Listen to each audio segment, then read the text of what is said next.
é um ato violento que pode causar danos físicos e psicológicos. Mas também pode ser definido como algo que deixa as mães loucas e revoltadas e contando até 10 para não contra-atacar o agressor do seu filho. Mas será que a mãe do agressor também não está precisando de colo? Como agir quando a gente chega na escola e o nosso filho está chorando porque zombaram dele?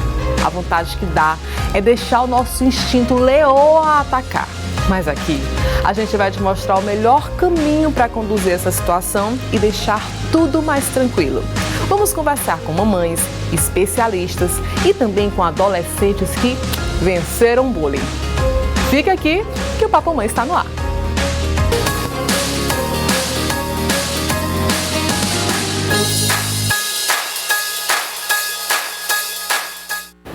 Nosso papo sobre bullying, claro, tem que começar com a participação mais que especial de mamães, as nossas convidadas Ana Carolina Damasio e a Ravena Carvalho. Antes de começar o nosso papo, eu quero mostrar para vocês um print de uma tela de WhatsApp que rodou as redes sociais. Mostra pra gente, por favor. Que é o relato de um filhote, e ele mandou uma mensagem para o pai, dizendo que estava numa festa de aniversário, estavam praticando o bullying com um colega dele, ele já tinha ido relatar para o animador da festa e ele não deu atenção, pior, relatou para o pai do aniversariante, que ficou rindo da situação, e ele mandou uma mensagenzinha para o pai: pai, vem buscar a gente, vamos levar meu colega também para casa.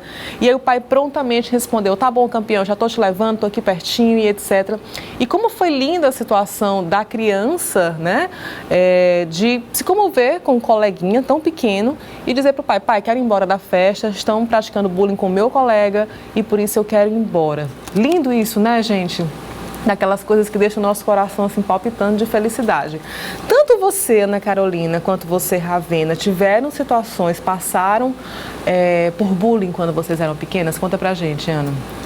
Sim, na pré-adolescência e adolescência, eu sempre fui a mais alta da turma, a mais magra e a mais branca. Então, eu era mais tudo e era mais apelidada também. No começo, não incomodava tanto, era brincadeira. E depois se tornou agressivo, né? E acredito, como a maioria dos adolescentes que passam por isso, eu me retraí, né? Então, eu tinha vergonha do meu corpo. Eu achava que aquilo tudo que falavam era verdade. Teve consequência, Ana? Sim, porque eu só vim gostar de mim, do meu corpo, aos 20 e poucos anos, quando eu percebi que realmente não tinha nada de errado comigo.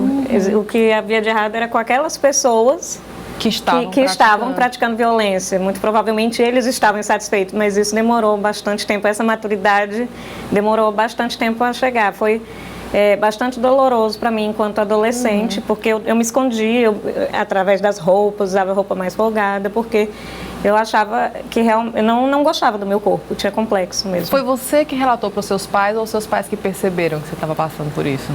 Minha mãe, que sempre acompanhou muito a gente, na época minha mãe ficou viúva e ela sempre acompanhava a gente em tudo, percebeu que eu me retraía, né? Não entendia o porquê.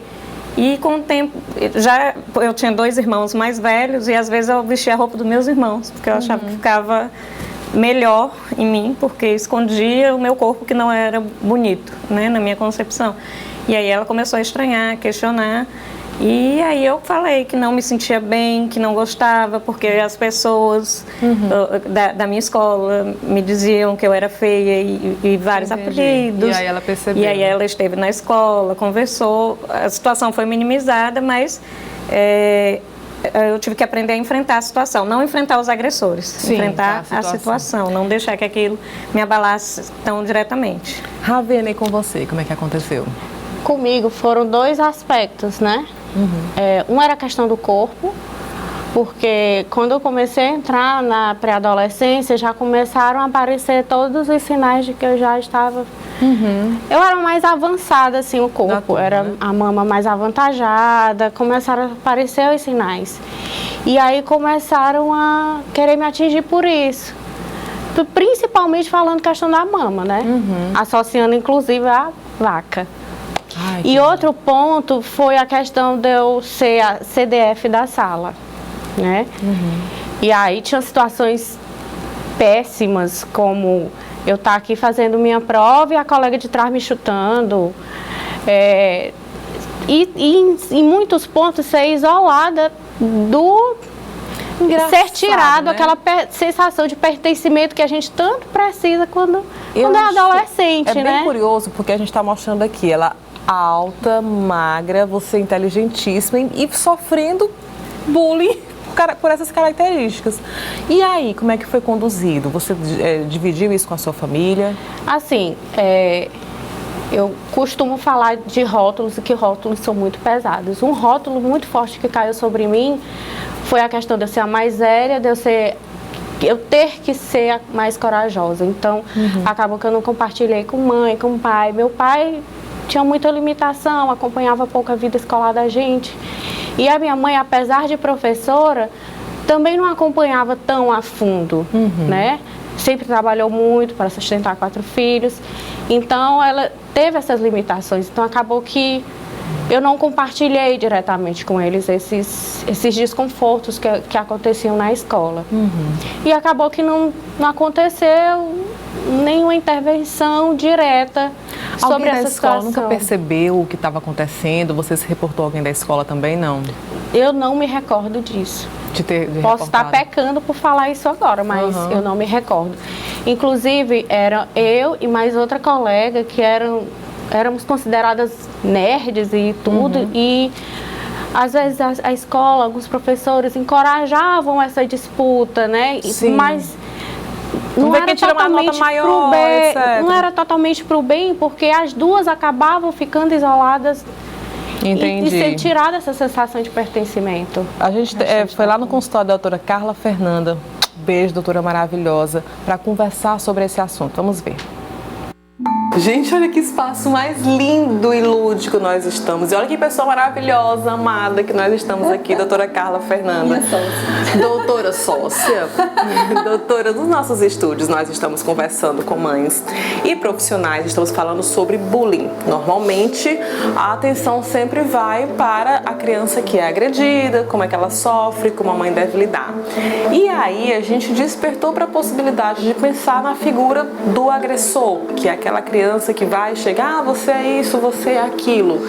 Pode ser que essa criança esteja sofrendo alguma coisa e desconte, nem sei se descontar é a palavra certa, mas acabe praticando a agressão por conta de algum problema que está acontecendo? Sim, Aline, com toda certeza. E assim, todos os parâmetros que a gente tem de acolhimento em relação ao bullying, né, tanto em relação às políticas públicas, ela sempre envolve também o agressor, né?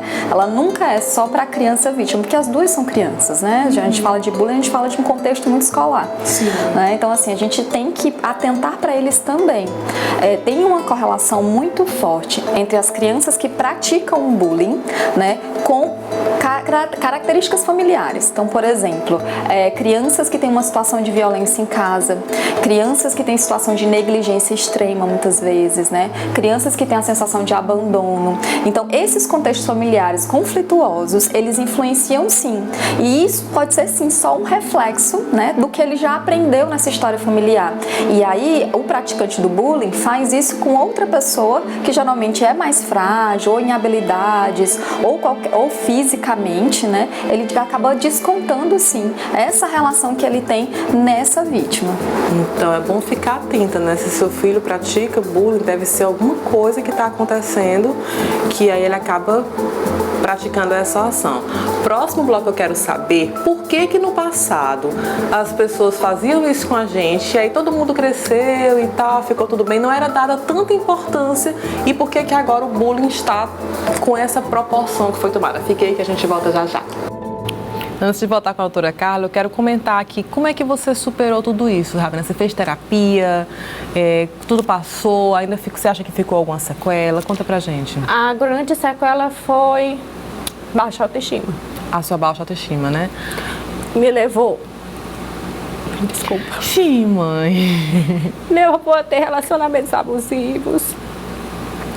Tanto que eu só vim me encontrar agora com 28 anos. O meu atual relacionamento com o pai dos meus filhos. Né? E é uma coisa que eu não quero para os meus filhos, sobretudo para minha filha. Então, o que eu sempre encorajo é que ela expresse os sentimentos dela, que ela pode ser corajosa, que ela pode ser firme, determinada, mas que é normal também às vezes sentir medo, que é normal chorar, né? Eu já peguei ela às vezes dizendo que é feio chorar, porque outras pessoas já disseram para ela que é feio chorar, que não pode chorar, né?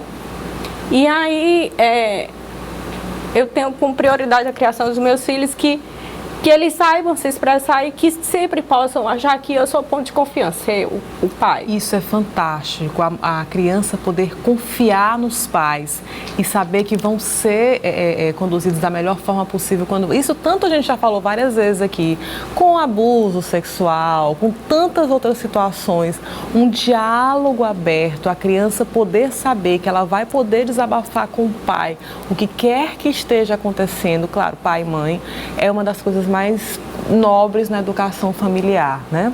E que bom que você preza e traz isso também para os seus filhos, né, Ravena? A gente precisa estar bem são, bem curado para poder educar os filhos. Eu quero dar um abraço em vocês duas. Posso? Vem pra cá. Que bom que vocês trouxeram esses depoimentos lindos, maravilhosos. Vem pra cá. Próximo bloco a gente volta falando mais sobre esse assunto que mexe tanto com o nosso coração. Fica aí.